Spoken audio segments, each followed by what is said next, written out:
বহাগ অসমৰ গণজীৱনৰ দুৰন্ত সাহ আমাৰ বহাগ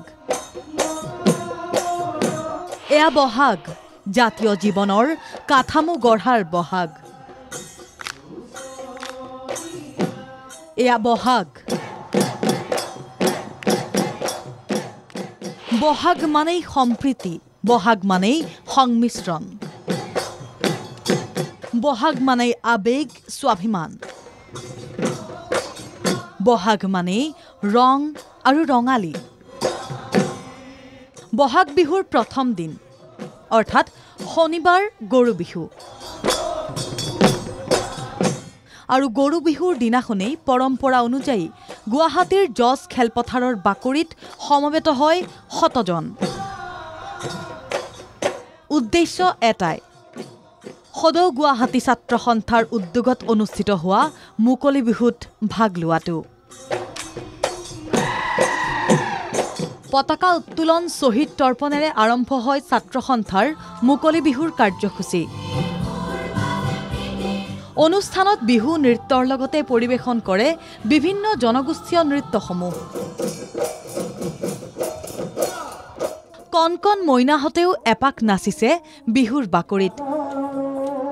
এই মুকলি বিহুত ৰাজ্যৰ বিভিন্ন প্ৰান্তৰ প্ৰতিজন লোকৰ লগতে গুৱাহাটী মহানগৰীৰ বিভিন্নজনেও অংশগ্ৰহণ কৰে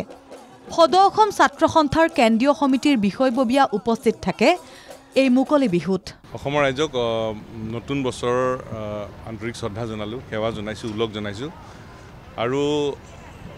বহাগে আৰম্ভ কৰা বছৰটো আমাৰ কাৰণে সকলোৰে কাৰণে যেটা আশাৰ বছৰ হয় আমি সদৌ অসম ছাত্ৰ সন্থাই অসমৰ জাতীয় জীৱনক শক্তিশালীভাৱে আগবঢ়াই লৈ যাবৰ কাৰণে অতীজৰে পৰা যি মহা সংগ্ৰাম অব্যাহত ৰাখিছো সেই সংগ্ৰামত অসমবাসী ৰাইজৰ আশীৰ্বাদ অভিভাৱকত্ব আৰু সহযোগিতা কামনা কৰিছো আশীৰ্বাদ বিচাৰিছো আমি সকলোৰে পৰা দিহা পৰামৰ্শ বিচাৰিছো জাতীয় জীৱনৰ জটিল সন্ধিক্ষণৰ সময়ত যাতে আমি ছাত্ৰ সন্থাই জাতীয় বিষয়সমূহক লৈ যাতে আমি আগবাঢ়ি যাব পাৰো এই মুকলি বিহুতেই ৩৪ গৰাকী বিশিষ্ট ব্যক্তিক সদৌ অসম ছাত্ৰ সন্থাই সম্বৰ্ধনা জ্ঞাপন কৰে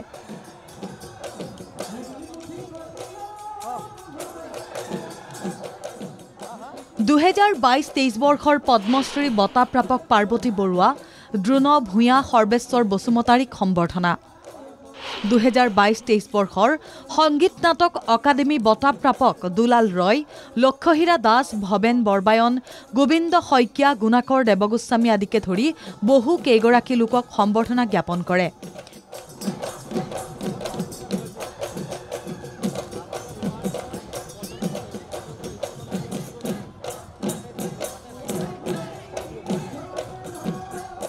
দুহেজাৰ ২৩ বৰ্ষৰ সাহিত্য অকাডেমী বঁটা প্ৰাপক নন্দেশ্বৰ দৈমাৰীৰ লগতে ৮ গৰাকী ৰজত কমল বঁটা প্ৰাপক ৩ গৰাকী সাহিত্য অকাডেমী অনুবাদ বঁটা প্ৰাপক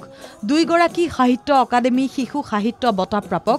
৩ গৰাকী সাহিত্য অকাডেমী যুৱ সাহিত্য বঁটা প্ৰাপক আৰু ৫ গৰাকী সংগীত নাটক অকাডেমী উস্তাদ বিছমিল্লা খান বঁটা প্ৰাপকক সম্বৰ্ধনা জ্ঞাপন কৰে এই বহাগৰ আজি প্ৰথম দিনা গৰু বিহু বুলি যেটো কয় এই ঐতিহ্যমণ্ডিত জৰ্জ খেলপথাৰত আজি অনুষ্ঠান দিছে আৰু মই আশা কৰিছোঁ এই আৰম্ভণি এই শুভাৰম্ভই যেন গোটেই বছৰটো আমাক সৎ পথে সুন্দৰকৈ আৰু মানে জাতি আগবঢ়াই লৈ যাব পাৰে আমাৰ ইমান চখ লাগিছে আমাৰ সদৌ ছাত্ৰ সন্থাই আমন্ত্ৰণ নিমন্ত্ৰণ কৰি মাতি আনিছে আমাক সন্মান দিবৰ কাৰণে আৰু আগলৈকে আজি বুলিয়ে নহয় এই বছৰটো মানে বিহুৰ উপলক্ষে সকলো ৰাইজৰ মানে এই উৰণ গজন ভ্ৰমণ চাৰিমুঠি জীৱৰ গোটেই সুন্দৰভাৱে চলি যাক বুলি মই কামনা কৰিলোঁ ৰাজ্যৰ বিভিন্ন প্ৰান্তৰ পৰা অহা জনগোষ্ঠীয় নৃত্যসমূহে স্থান পায় এই মুকলি বিহুত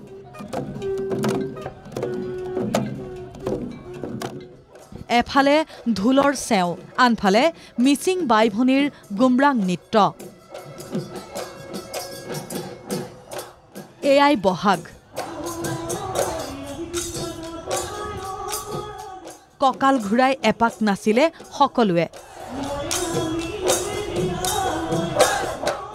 ভিডিঅ' জাৰ্নেলিষ্ট বিনয় কলিতা আৰু নিত্য ডেকাৰ সহযোগত প্ৰাঞ্জল বৰুৱাৰ সৈতে জবা দাসৰ ৰিপৰ্ট NKTV+।